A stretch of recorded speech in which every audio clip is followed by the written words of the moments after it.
Good morning, everyone. This is Danielle and Tim with ND Out Loud once again. And today, this is our first live with ADHD Awareness Month.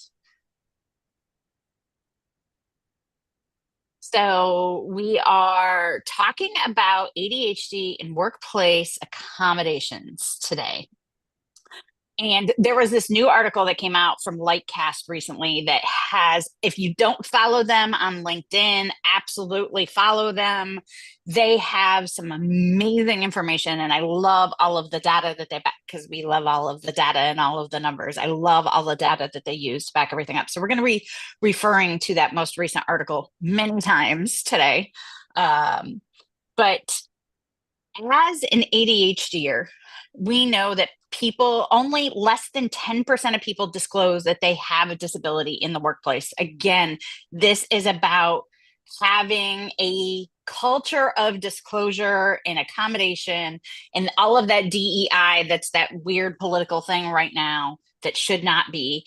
But we need to be disclosing and we need to change those conversations because hello, you're going to lose your workforce soon. And we've been talking about this for weeks and weeks and weeks and weeks and weeks.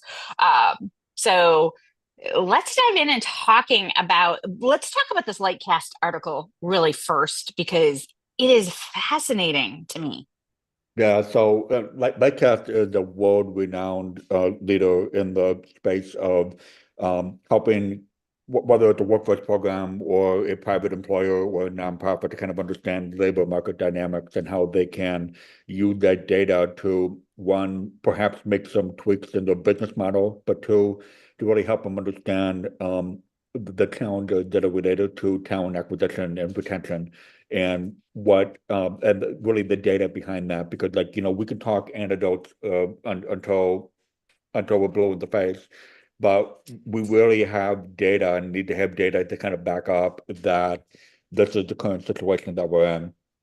And in honor of ADHD month, they put out a post that was really fascinating about that. And I think when we post this on all of our social media channels, we'll link that article. But really, it's just the data behind how employers really need to be in a place in which they consider hiring from this incredible talent pool, understanding the numbers that are behind that, and understanding that once you're in a place in which you have even just a small percentage of the ADHD workforce that is not being tapped into the way it could be, you're adding hundreds and I mean, even upwards to millions of workers that can be a part of the workforce that can provide a valuable contribution to your company. So I just love how they do it with the graphics and just how they present it. It's amazing, and I love them. So one of the big things here, and one of the things that I really put on is they talked about the state of Florida is they're taking a proactive approach to hiring people with disabilities. And they found that if the disabled population in Florida only increased just by 10%, hiring from that disability pool by 10%, that's not anything. It's going to increase the Florida economy by $111 billion in the next decade. With the B.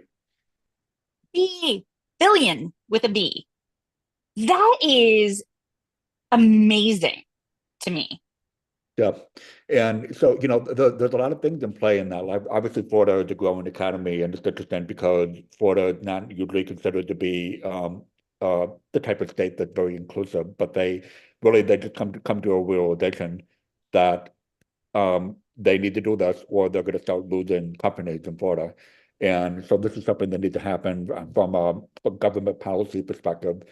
Florida has an incredible vocational rehabilitation program that is really robust and cutting edge, and that kind of plays into how they've been able to get some success at the level that you just referred to.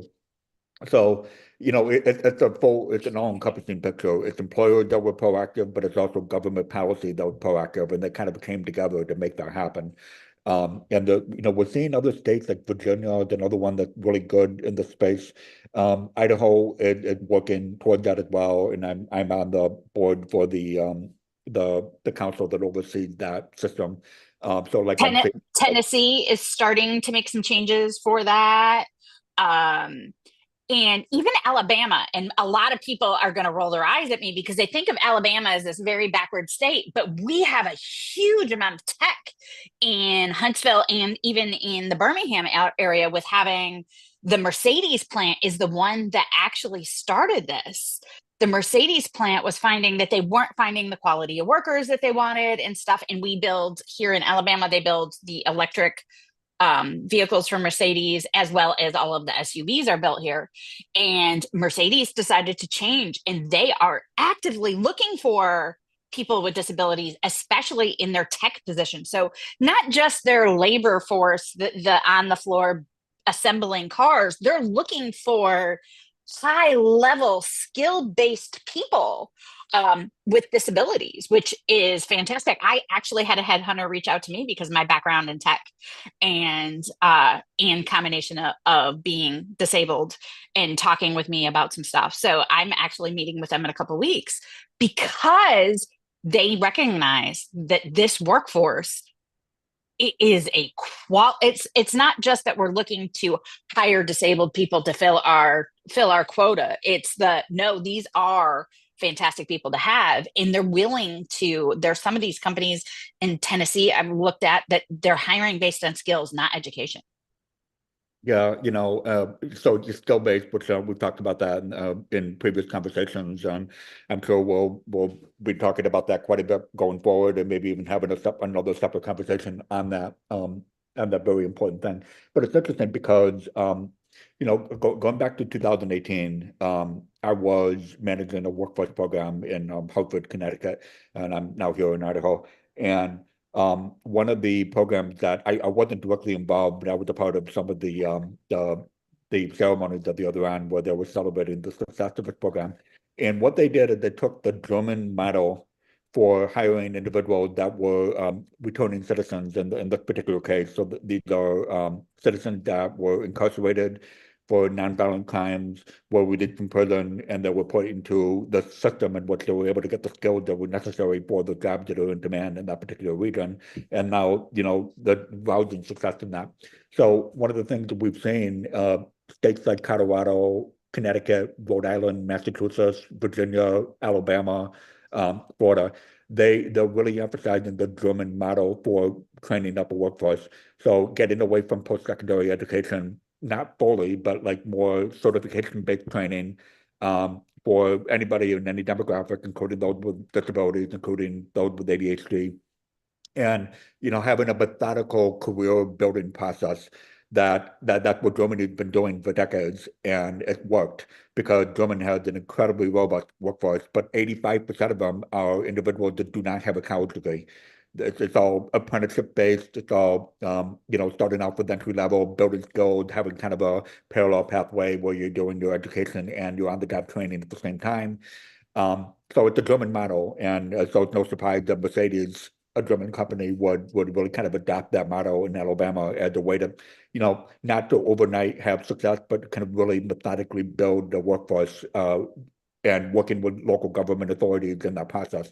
So it's kind of a win-win, and I got a lot of expertise in that, so that's something that I can put my hat in the ring in terms of helping employers kind of understand local government and how they can navigate those systems to get good workforce. And I think it's really important to realize that at this point, college education, well, I'm not saying it's not important. It's especially in the US, the US people and US businesses have this stereotype that US people that go to college are smarter than anybody else. And let me tell you, our scores in the US are way lower than Germany and Japan and China and the quality of education that you get on the job is way more transferable into skills than a college education with random learning. And as those of us who have gone to college know, 90% of our education is so that we can pay the college's bills, and 10% of our education is actually on our core studies, which as an ADHDer, I have serious issues with because you are wasting my time. Yeah. Yeah, But if absolutely. you're going to teach me and show me how to do something while I'm doing it, I one will learn way more than you're teaching me in the skills based learning because I am going to learn every single thing about it everywhere from every aspect I can possibly find. But I also am excited to apply and do the thing. Yeah, and I've seen that model with, in my previous roles where with registered apprenticeship program, but then also back in Connecticut where we were focused on getting people into the manufacturing workforce. Connecticut has some of the most advanced aerospace companies in the world, and the model was a quick 6-month certificate at the local community college, and then on the job placement immediately, a 97% job placement rate, or something like that. It was in the high 90s, and then like learning on the job with that machine operator that's been operating these machines for 35, 40 years, because that's the best education that you can get. So, but the purpose of what we wanted to talk about today, specifically in honor of ADHD month, is what simple worker accommodations you can give for one current employees that may have not disclosed yet in regards to whether they have a disability or they don't even know themselves if they have it, which I just recently realized in the last 18 months that I have it myself. But like what worker accommodations can you provide your current and the new ADHD workforce? Because ND Out Loud, you and me, our incredible team can help you with getting connected with the talent pool. So that's one, that's a very easy thing that we can do. But two, okay, now you've hired someone with ADHD. So what can you do to make them the most successful in an office setting or from a remote setting? So, okay, one of the first things I want to do is I want to take out the thought process that accommodations are only for disabled people. Yep. Accommodations are for everyone. And almost, especially with the neurodivergent, ADHD, autistic population, and even a lot of invisible disabilities, anything that we suggest or put in place for accommodations for them work for neurotypical people and increase their productivity too. So these are things to put in place that increase the productivity of your whole entire team, not just those with disabilities. Yeah. So one of the first things I'm going to tell you is have every meeting needs closed captioning on, even if you have nobody who is deaf. Oh yeah. Every meeting needs transcriptions and every meeting needs summary. And you want to know what that means? If you use Zoom, which I think Zoom is still 75% of the workforce uses Zoom, and Teams, if you use Teams, Teams also does all of these things. Turn on the AI stuff for your calls. That's it. You want to know what this also means? It's also going to show you where your productivity gaps are with your managers. If you have a manager who you often hear from employees that, well, that's not what they said. Well, that's not what they said. No, they never asked me to do that. And we've all heard these stories. Neurodiverse or not, we've all heard these stories. And that's going to nip that right in the bud. It's going to increase the viability and management style of your management team and your people who are pushing the buttons doing the work. Yeah. Like in the beginning of the pandemic when we were all forced to be in an online world, what then we saw the benefits of that, indirectly. But one of the things was at the time, Zoom did not have a good closed captioning platform. They were Did not. really behind on that. But Microsoft Teams had a closed captioning platform. It was pretty good. Like nothing was perfect at that time, but it was much better than Zoom. So like I really pushed my employer that I currently had, and then in the middle of the pandemic, I moved to Idaho, and we were kind of like implementing systems from scratch. I'm like, we have to use Microsoft Teams because it's closed captioning, so I can be more involved in the meetings. And then yeah, you're welcome to all of my other coworkers that loved the having the closed caption feature there as well, because sometimes like after meeting after meeting after meeting, all the noise just gets to people so that they can mute the computer, but they can still like follow along the caption and still be involved in the meeting. So yeah, we would come to find out that was a benefit for, yeah. So closed captioning alone decreases um, Zoom fatigue. And Zoom fatigue is actually a thing. It decreases meeting fatigue, which is also a thing. It increases focus. Wow, imagine that. And it also increases um, processing, even for someone who is neurotypical. Yep. Yep. We often need multi-sensory input. Reading, hearing, seeing is a fantastic combination for everyone, regardless of, you don't have to have any disabilities. So transcription allows those who do process slower or who may have gotten distracted and had another call or a team member messaging them, or, we all have these things.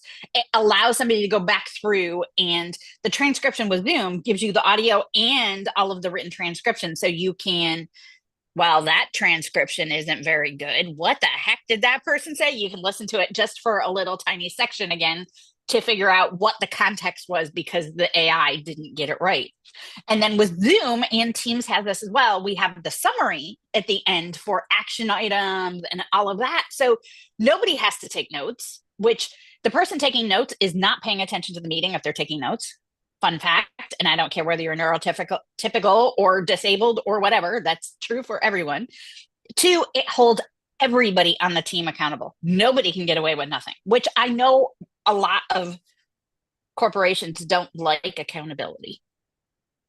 Yeah, they don't, and that's a problem. But and they're going to be left behind in the new workforce if they don't take proactive measures to address that. Um, so I have one of Tim's famous list of other potential worker accommodations. So I'm gonna read out these four, and then we can kind of talk about this from a physical workspace adjustment. So I have got different categories there. So for the physical aspect, a quiet workplace. So providing quiet, distraction-free work area or noise canceling headphones. Two, flexible workspaces. So allow for changes in seating or environment and working from home or in less crowded spaces. So let's tackle those two first. So got it here. Um, for noise canceling headphones or quiet workspaces, most buildings, especially now, are not set up for quiet workspaces. There's very few quiet workspaces. Almost everyone, this is not an accommodation that you have to shell out money for. Almost everyone owns noise canceling headphones at this point, or you can buy them very cheaply now. Earbuds, headphones, all of those things, they're a very cheap accommodation now. And if you are an individual with a disability, you can tap into your local vocational rehabilitation system and they'll buy them for you. Yes, exactly. So one, just allow people to use the thing they already have, because as a neurodivergent, I don't know a neurodivergent that doesn't own loop earplugs, noise canceling earbuds, and headphones. Like almost all of us own all three. Allow us to use those things. Thank you very much. That's it. End of story. Now for lighting and things like that, allow someone to make the changes to their cubicle. I have seen, and found, this is the joy of TikTok, as I have seen really cool things where people are able to decorate their cubicles. There are neurodivergent people that just want to put a blanket over their cubicle so it's dark in there. Yeah. Why is that affecting you? That's not affecting you or anyone else. Allow them to do that. One, that decreases noise. Two, it decreases the horrible lighting in most offices. And that is free to you because we will bring in our own stuff. Allow us to accommodate ourselves. Yeah. And don't make us ask for it. Yeah. And then how about this? Standing desk and ergonomic chairs, which are not a big deal. I mean, every office, and if you have humans that work for you, give them a comfortable space to work in. I mean, it's ridiculous that we're still using the old office chairs from like 1990 that have no support and no padding, and you expect them to sit there for 12 hours a day and wonder why they're not productive. Yep. Come on. And then, we already talked about that, but visual barriers, so, cubicle screens or partitions to reduce visual distractions. Totally. That's easy. And if you have quiet spaces and like conference rooms and stuff. Allow people to use them to work in if they're not being used. Obviously, have a booking system. I mean, it's as simple as setting up a free Calendly system to allow people to book space in a room that is quiet, that they could shut the lights off completely, that they can hide under the table. Who cares? Set up a simple free Calendly. And if you're using Microsoft Teams, it's already built in. Set up a room that people can book so that they can have that quiet space. When I was working in corporate world, if I would have gotten an hour 2 or 3 times a week to have some quiet space, I would have been way more productive. Yeah, this is prior to me realizing that I also have ADHD. It's something that kind of runs in the family, I think. Just But like I had come to realize that that there were certain times during the day when I was in the office all day that I had to go to the quiet room that had a couple couches and bring my laptop and just work on the couch for 45 minutes. And I was, like it's something like I had the pull to have that time. And so like how much does it cost for an employer to just have like that separate space and a comfortable space, they already have them. load lighting, yeah. Yeah, they already have these spaces. Just allow your employees to use it. And I don't care why.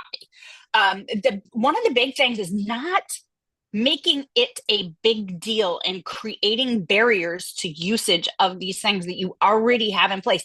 This to cost you nothing. And that's one of the big thing about most accommodations. Obviously, stand desks and good chairs, that is an investment for a company. That is an investment for a company. But your neurotypical employees need these things too. Everybody needs them. So provide them slowly. If you could only buy 2 desks a month, great. If you could only buy 5 a year, great. At least you're slowly trickling them in. By requesting and making us ask and demand and like have a temper tantrum and have to bring in the ADA and all of this stuff to ask for these things that are just basic human requests. Because Yeah. neurotypicals, the exhausted mom who has 0 disabilities needs the quiet space to work sometimes. Yeah, absolutely. And then, something to keep in mind, and then I see a lot of employers that do that, but not nearly enough, is if you have a work from home policy, then provide some type of stipend that is once every 18 months or once every 2 years, in which you allow the employee to buy those things at home so they can be more productive at home as well. So that money to use to buy that chair that is a little pricey, but it's going to help them be more productive. And it's a very simple thing. And if you are an employee who happens to work remotely and work from home and doesn't have that stipend, reach out to me. I actually have plans, because I've shared these with other clients and stuff, to help you create those spaces for yourself for little to no money. Wow, yeah, that's huge. I didn't realize that was something that you did. That's awesome. Yeah, well, my husband, who is an engineer, actually created plans and like material lists and stuff for people to build a stand desk out of and it was less than $100 worth of materials. Well, awesome.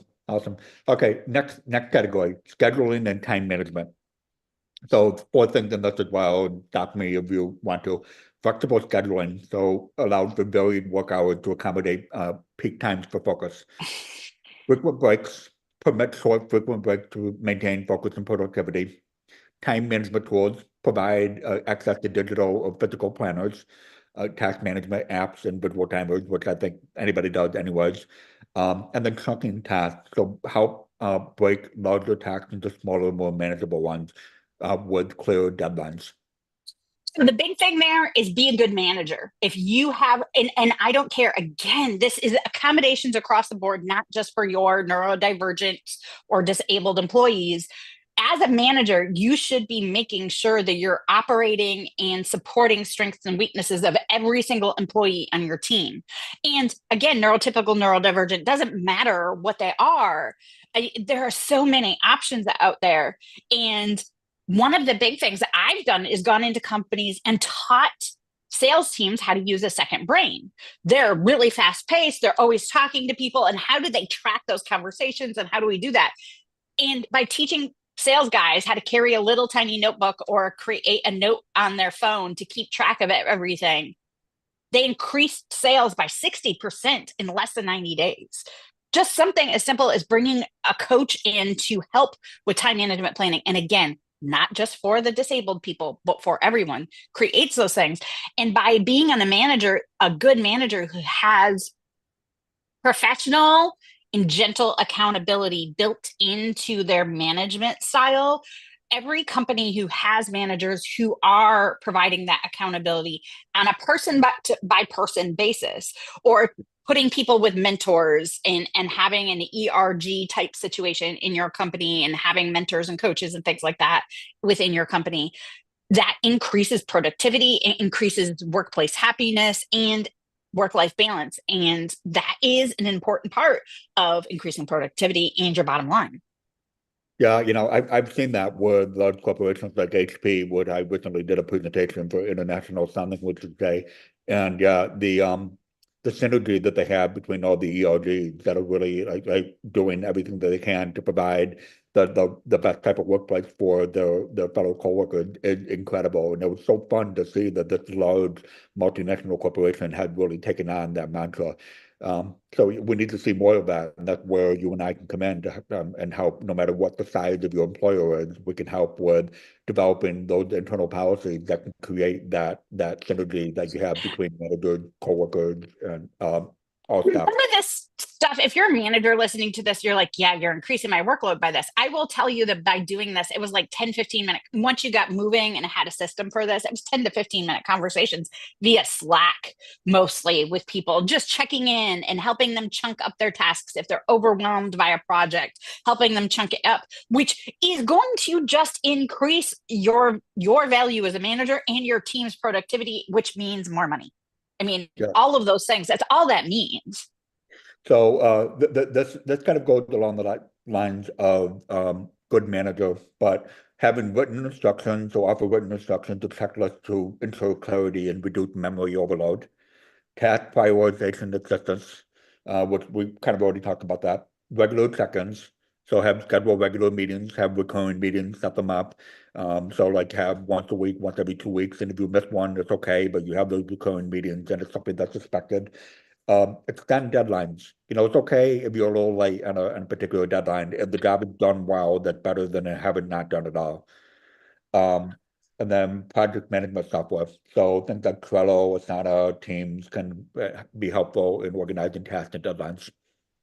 All of these things, the first accommodation that I mentioned with having Zoom with the AI and the summaries and all of that, that's part of that. I mean, that cuts out a lot of the physical work for that. And by doing that, again, one, you're holding your managers to a higher level of accountability. That's a big deal. And that is where the failure point is for a lot of companies, is they have managers who are promoted because they were bad at their job. That is, unfortunately, that's called the Dilbert principle. For those of you Gen X or ish know who Dilbert is, there is an actual scientific principle called the Dilbert principle of promoting managers because they were bad at a job. But that means that your team is not operating well. And we need to, and that is part of why millennials and Gen Zers are not willing to go into the workplace. Yeah. Well, if we're talking about promoted managers or managers that won't leave, we have to talk about the baby boomers that eventually are going to have to Oh leave my anyway. gosh. Because, Yeah. and that's the big thing, that shift that we're seeing in the workforce that Lightcast has brought up several times, is that we are in a demographic drought. And I believe that in that we have millions of baby boomers that would not leave their jobs for whatever reason. It might be financial, it might be just because that's they're used to it. But we're in a place now where, yeah, we have a lot of disenfranchisement when it comes to the subsequent generations not wanting to be part of the workforce. Labor participation rates are on the lower side. They should be much higher than they are. It's all part of that puzzle that we're trying to help employers understand. Yeah. And again, better managers make better employees. People Yep, don't leave a job, they leave a manager. yep. Yep, I've loved that quote and I've written it down many times. All right, next thing from a technology perspective, task reminder task reminder apps like something as simple as Google Calendar and just having the task in the screen management software. So tools to limit or block distracting websites during work hours. So rescue time or stay focused are two apps that are for that. I'm not really familiar with them. And then text to speech software. So for those that find typing to be a barrier to productivity, you have that as well. Yeah, all of those things. Again, text to speech, use Zoom. And even if you're only talking to, you want to know how often I open Zoom some days and just talk at Zoom so I can get the transcription and then send it to my VA. Yeah, I've done that as well. Yeah, I mean, I have an iPhone, so if I'm out and about, I can do that. But then I have to convert it and get it because she's on an Android and whatever. So I find Zoom like the easiest thing. So I'll open Zoom on my desktop. I open Otter AI. Otter AI is one of my favorite tools for this because I can do notes on my phone. I can turn it on while I'm watching something and it can record transcriptions in the background. I used it because a movie just really struck me as very something I could use as illustrations. So I turned my phone on with Otter AI and put it next to the TV and walked away and let it play the movie. And then was able to pull chunks out for yeah, marketing for myself. yeah. I love the Otter AI. Definitely heard of it when people use that religiously. Yeah, so that's great. How about this from communication adjustments? Clear, direct communication. You I know, don't know. I don't understand why this is an accommodation that we have to ask for so often. This should be standard yep. because clear, concise communication means clear, concise job, clear, concise roles, clear, concise results. Yeah. Well, and then how about that from kind of another side of this coin, allow flexible forms of communication. So permit the use of email and messaging instead of phone calls for those that struggle with verbal communication.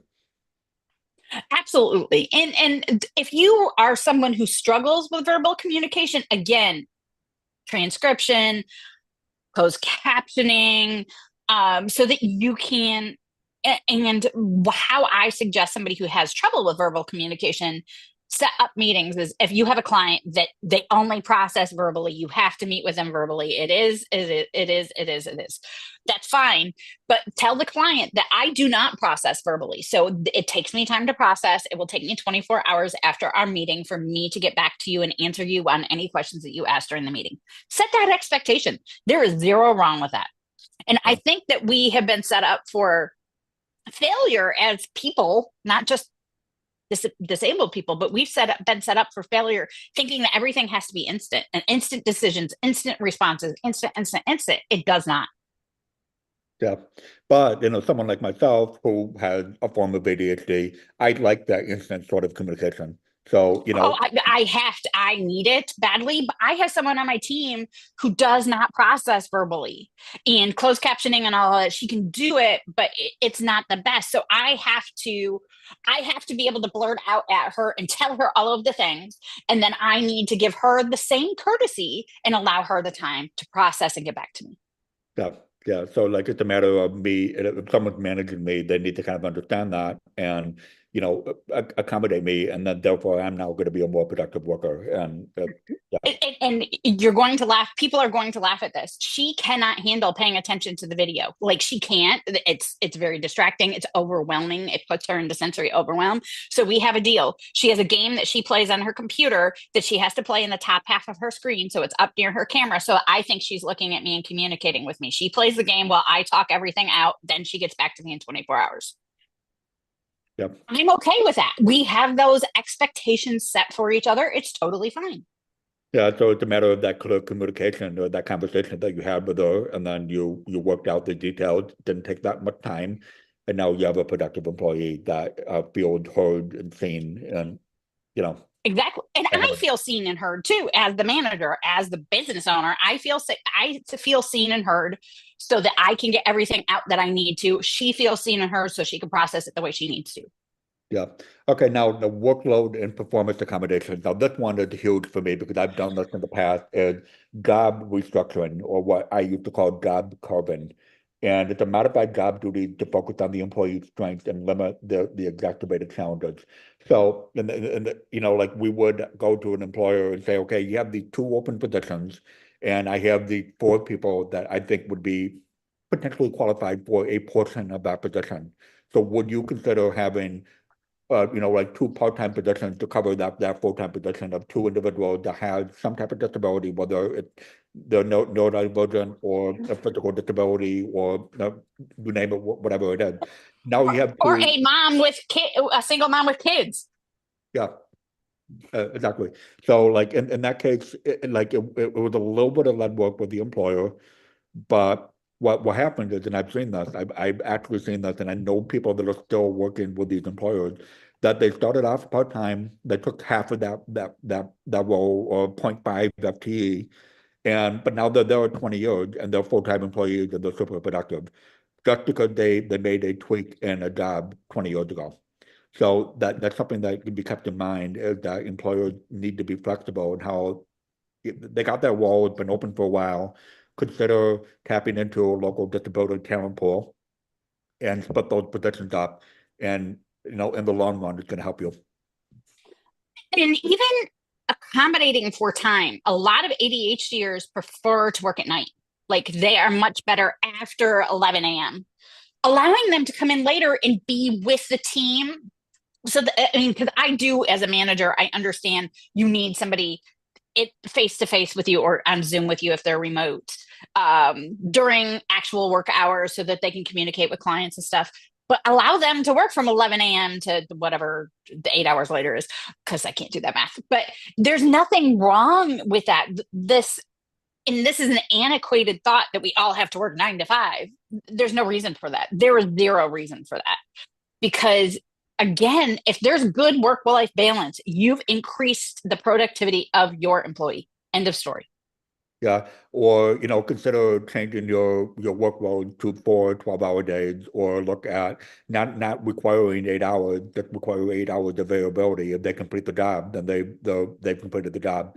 And we're seeing a lot of the companies do that, understanding that, it doesn't necessarily have to be a 40-hour work week. You can do everything in a 25, 30, 32-hour work week.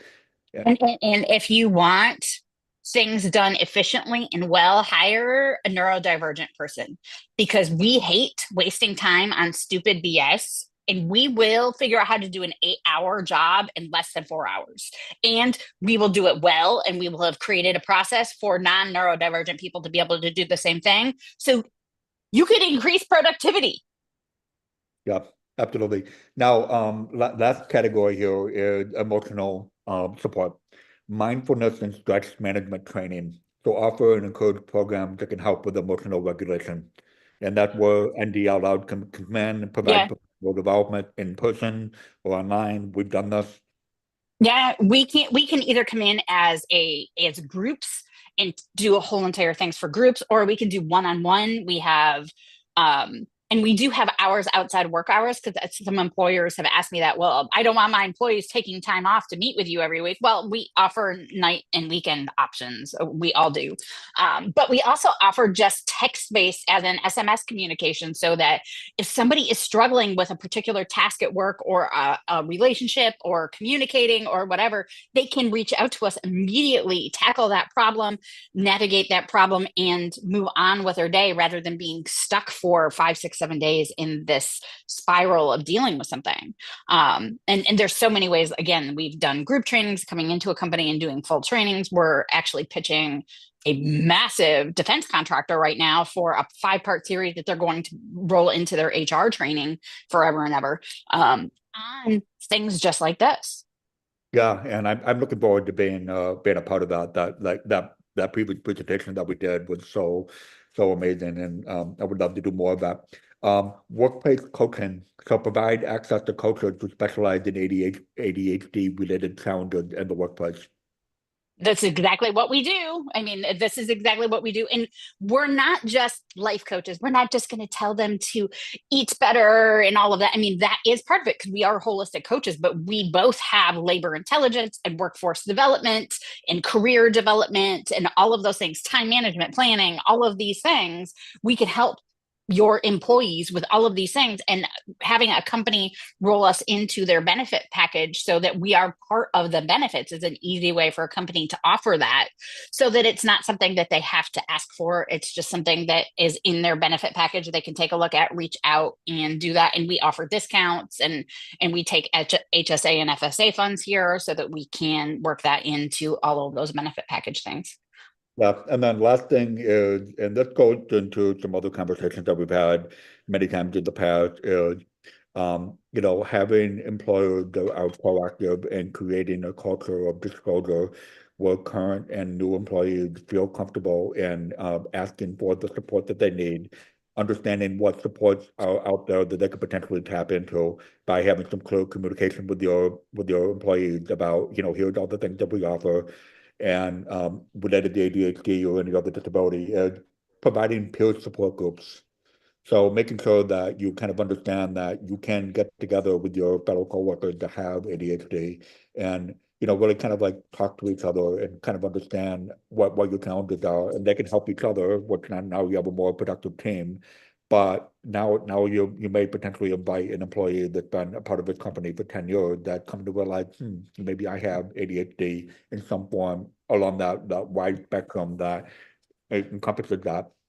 Like creating those peer support groups is huge, and that's something that you could really do today. Absolutely. And that's really easy. ERGs, all of that kind of thing is a very good way to do it. We also have gone in and offered one weekly group support, like call and us as coaches coming in and doing that and facilitating those things for companies to just have somebody who's also there to guide them or just hold the space. Yeah, yeah. So that's my list. I think these are very reasonable things that employers can do, they can do today. But please reach out to Danielle and myself, and we'd be able to help with something that's specific to your employer. So if you're an employer that's a concrete building supply company, and then we can offer a program that's tailored to that specific type of employer that you are, or it can be an IT Absolutely. or across the board. IT company, the law firm, everything. I mean, there isn't an industry that we can't adapt to you. And we'd love to learn to adapt to you. And we're going to make sure that you as a company are your, I mean, honestly, it comes down to your economic and profit. It is the center of why you hire somebody like us. We're going to help you make more money. We're going to help your team be more productive. It's not just the mental health side of productivity and all of that. It is the company's bottom line that really has to be considered in all of these things. And we can combine them because supporting your employees is supporting your business. Yeah, you kind of hit the nail on the head that this is very much a data-driven endeavor. So like we have a personal passion and there's kind of an emotional pull that's into this, but it's all based upon data that you as an employer, no matter what part of the workforce you're in, need to do that. And you needed to do it last year, you needed to do it 5 years ago, but today is the day that you need to do it. So for ADHD Awareness Month, please consider kind of being mindful of all these things and reaching out to us, and we'd be able to help with, again, something that's tailored to who you are as an employer. How we do it is we have our wide survey where we push it out to everyone on your workforce, and we're looking at increasing productivity across the board, not just for your disabled employees, so we can get a handle on what strengths and weaknesses are for everyone and increase the bottom line for everyone. I hope you have an amazing day. Let us know if you have questions. Reach out to Tim or I. We're always happy to answer all of your questions and give tips, tricks, all of those things. And if you are neurodivergent and you would like to see us come into your workplace, reach out to us. We'll let you know who we need to talk to and see if we can have you help us get it in the door so that we can help you.